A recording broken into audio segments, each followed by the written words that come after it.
दी गई है और नेपाल के 4 मंत्री अब तक इस्तीफा दे चुके हैं और इस्तीफा देने के बाद नेपाल छोड़कर भाग रहे हैं। प्रधानमंत्री ओली भी नेपाल छोड़कर दुबई भागने की फिराक में है। सेना के हेलीकॉप्टर उनके घर के ऊपर देखे जा रहे हैं। नेपाल जेन जी का जो प्रदर्शन है, जेन जी मतलब 18 से 27 साल के युवा सरकार के खिलाफ सड़कों पर उतरे। कल हमने देखा संसद में वो कूदे, संसद के ऊपर कब्जा किया, फिर उसके बाद सेना ने गोली चलाई। 20 के आसपास के युवा मारे जा चुके हैं, ये बताया जा रहा है।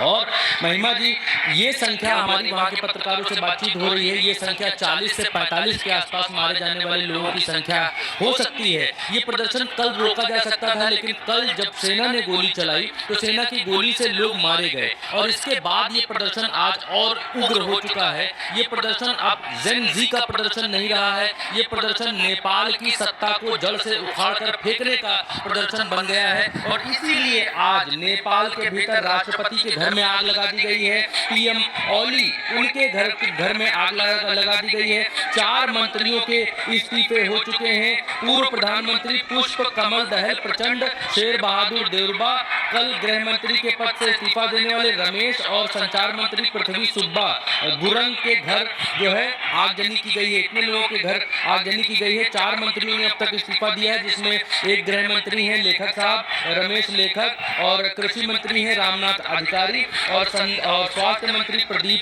पौडेल और जल आपूर्ति मंत्री प्रदीप यादव। इन मंत्रियों ने इस्तीफा दे दिया है और इस्तीफा देकर फिर इस्तीफा देना बहुत छोटी खबर नेपाल में हो गई है। ये सारे मंत्री जान बचाकर भाग रहे हैं। नेपाल का एयरपोर्ट बंद कर दिया गया है, जो त्रिभुवन अंतर्राष्ट्रीय हवाई अड्डा है उसको बंद कर दिया गया है नेपाल में। और उससे ये सारे मंत्री और प्रधानमंत्री, ये बतलाया जा रहा है अभी जो खबर आ रही है कि वो दुबई भागने की फिराक में है, वहां से दुबई भाग सकते हैं। शहर में उनके लिए कोई भी सुरक्षित जगह नहीं बची है और इसीलिए ये सब वहां से भागने की फिराक में। आज जो जेन जी का प्रदर्शन है उसकी थोड़ी सी आवाज आपको सुननी चाहिए। देखिए किस तरीके से उग्र होता जा रहा है।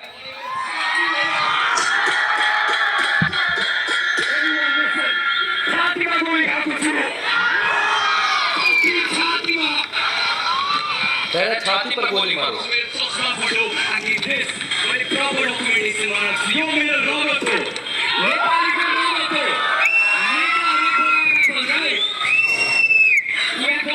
अब ये वहाँ के नौजवान लोग हैं जो नेपाल की भाषा में बोल रहे हैं। और भी वीडियोस हैं, आप देखिए, इधर आइए, दिखाइए इसको। ये अमेरिका का दलाल कहा जा रहा है गठबंधन की सरकार को।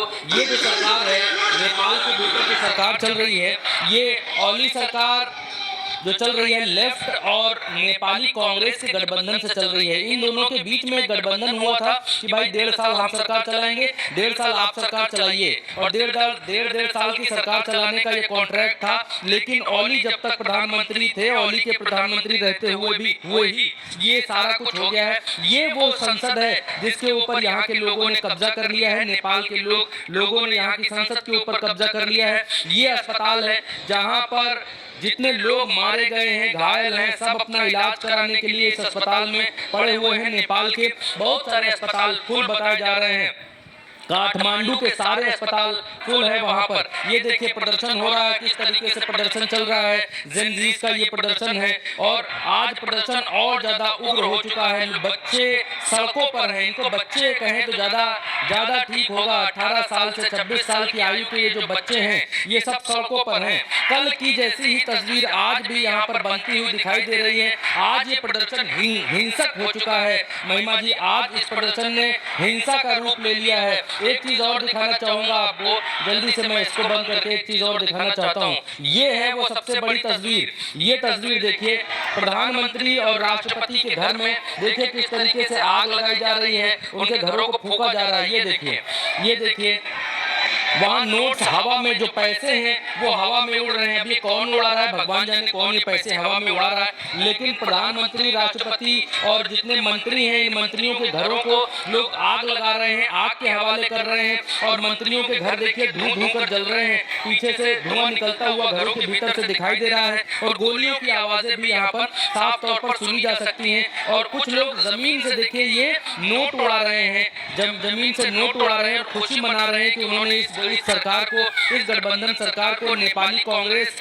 और लेफ्ट सीपी जो लेफ्ट की सरकार है उसको, उसकी गठबंधन की सरकार को इन लोगों ने उखाड़ कर फेंक दिया है। नेपाल में ऊर्जा मंत्री का घर, वहां के राष्ट्रपति के निजी आवास पर भी कब्जा। अब ओली सरकार का जाना तय लग रहा है, जितनी जल्दी जाए उतनी जल्दी शांति आएगी। नरेंद्र नाथ मिश्रा है, भारत के जाने माने पत्रकार हैं, उन्होंने ट्वीट किया। और रास्तों का क्या हाल है ये देखिए, क्योंकि यहाँ पर लोगों ने सब कुछ अपने कब्जे में ले लिया है, कानून व्यवस्था खत्म हो चुकी है और रास्तों पर किस तरीके की तस्वीरें दिखाई दे रही हैं वो हम आपको दिखला रहे हैं, बतला रहे हैं। अभी जो है सेना इस तरीके से उतारी गई है। ये नेपाल की सड़क का आज का हाल है महिमा जी। आज नेपाल में इस तरीके के हालात दिखाई दे रहे हैं। सेना कंट्रोल करने में चीजों को नाकामयाब है, क्योंकि कल जो गोलियां चली और कल की गोलियों में जो लोग मारे गए, उसके बाद अब ये कहा जा रहा है कि कल जो गोलियां चली उसमें नेपाल सरकार ने ठीक नहीं किया गोलियां चलाकर, और उसके बाद अब सरकार गोलियां चलाने से बाज आ रही, गोलियां नहीं चला रही है। लेकिन अब प्रदर्शनकारी और ज्यादा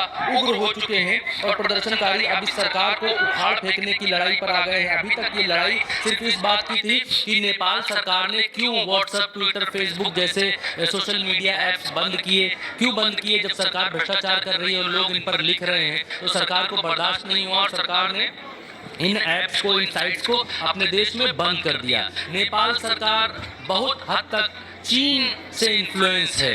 नेपाल भी चीन बनना चाहता है। वहां भी एक एकाधिकार वाली सत्ता को ये लोग अपने साथ लेकर आना चाहते हैं कि जो राजा कहेगा, जो प्रधानमंत्री कहेगा वही होगा। दिखाने के लिए चुनाव होंगे, लेकिन यहाँ हुक्म सिर्फ राजा का चलेगा। लेकिन नेपाल की जनता ने ये दिखा दिया है कि यहाँ हुक्म राजा का नहीं चलेगा, जनता का ही चलेगा और नेपाल चीन नहीं हो सकता। इसीलिए नेपाल की जनता ने, यहाँ के राष्ट्रपति, प्रधानमंत्री, यहाँ की पूरी की सरकार, ये कहना गलत नहीं होगा कि पूरी की पूरी सरकार को उखाड़ कर फेंक दिया है। आज की स्थिति में जब हम देखते हैं नेपाल के त्रिभुवन अंतर्राष्ट्रीय हवाई अड्डे को, तो उसको बंद कर दिया गया है, ब्लॉक कर दिया गया है। अब यहाँ से सिर्फ और सिर्फ यहाँ के मंत्री और नेता ही उड़ सकते हैं। यहाँ से फ्लाइट अप हो सकती है, डाउन नीचे मतलब उतर नहीं सकती है कोई भी फ्लाइट। आसपास के क्षेत्रों में कहा जा रहा है आग लगा दी गई है, जिसके कारण जो है नेपाल का एयरपोर्ट पर आग लगाने के लिए पहुंच रहे थे ताकि यहाँ के प्रधानमंत्री, राष्ट्रपति और बाकी नेता यहाँ से उड़कर भाग ना पाए। गुस्सा इस स्तर तक पहुंच गया है कि अब ऐप्स ओपन करने या ऐप्स रिलीज करने या ऐप्स को चालू कर देने से बात नहीं बन रही है। अब बात ऐप से आगे बढ़ चुकी है, अब बात जान पर आ चुकी है, क्योंकि सरकार ने 20 से ज्यादा लोग मार दिए हैं। तो अब ऐप्स बैन, ऐप्स का लॉक खोलने, ऐप्स को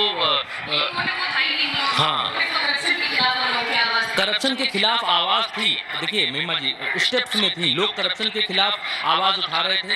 सरकार ने अपनी पैरेलल गोदी मीडिया खड़ी कर दी नेपाल के भीतर। गोदी मीडिया वही बता रहा था जो सरकार कह रही थी। फिर लोगों ने सोशल मीडिया के जरिए आवाज उठाने शुरू की। सोशल मीडिया से जब आवाज उठाई तो सरकार को बुरा लगा। सरकार को लगा कि गोदी मीडिया को इतना पैसा खर्च करके अपने कब्जे में लिया और फिर भी आवाजें नहीं रुक रही हैं सरकार विरोधी, तो इन लोगों ने उन सोशल मीडिया ऐप्स को बैन कर दिया। जब सोशल मीडिया साइट्स को बैन किया तो उसके बाद लोग सड़कों पर उतर आए सोशल मीडिया बैन खुलवाने के लिए कि आप व्हाट्सएप, फेसबुक, ट्विटर ये सब बैन कैसे कर सकते हैं, इसको खोलिए। प्रदर्शन शुरू हुआ। तो जब प्रदर्शन शुरू हुआ तो लोग संसद के भीतर घुस गए। जब संसद के भीतर लोग घुस गए, 12,000 लोग संसद के भीतर घुसे, तो वहां की सरकार ने गोली चलाने के आदेश दे दिए। सेना ने गोली चला दी, सीने पर गोलियां मारी हैं इन लोगों ने। 20 से ज्यादा लोग, सरकारी आंकड़ा 19 का है, लेकिन वहां के पत्रकार हमारे साथी बता रहे हैं तकरीबन 40-45 लोग मारे गए हैं। तो अब ये मामला सोशल मीडिया ऐप या साइट से बैन उठाने का नहीं रह गया है। अब ये मामला आर पार की लड़ाई का हो गया है और नेपाल की सरकार को उखाड़ फेंकने का हो गया है। और इसीलिए नेपाल में राष्ट्रपति हो, प्रधानमंत्री हो, वहां के मंत्री हो, कोई भी सुरक्षित नहीं रह गया है। जो मंत्री, नेता अब तक भोपाल में नेपाल के भीतर सुरक्षा में जी रहे थे, अब सबसे ज्यादा खतरे में वही नेता है, सबसे ज्यादा खतरे में वही प्रधानमंत्री है, वही राष्ट्रपति है। हालात बेकाबू हैं, पूरी की पूरी सरकार देश छोड़कर भागने की फिराक में है और सेना के हेलीकॉप्टर गड़गड़ा रहे हैं और नेपाल नेपाल के प्रधानमंत्री और राष्ट्रपति के घरों से उनको वहां से रेस्क्यू करके निकालने की तैयारी कर रहे हैं, ये खबरें निकल कर आ रही हैं। बिल्कुल, यानी कि नेपाल में लगातार जो स्थिति है वो बेकाबू होती जा रही है। लोग बिल्कुल भी नहीं चाहते हैं कि ये सरकार सत्ता में रहे, उन्हें सत्ता से उखाड़ फेंकने की उनकी मांग है और इसी वजह से प्रदर्शन लगातार चल रहे हैं। कहा जा रहा है जब तक प्रधानमंत्री इस्तीफा नहीं देंगे तब तक ये प्रदर्शन नहीं रुकने वाला है। अब देखना होगा कि ओली सरकार आखिर करती क्या है। फिलहाल के लिए मेरे साथ इस चर्चा में इतना ही। आप देखते रहिए उल्टा चश्मा न्यूज़।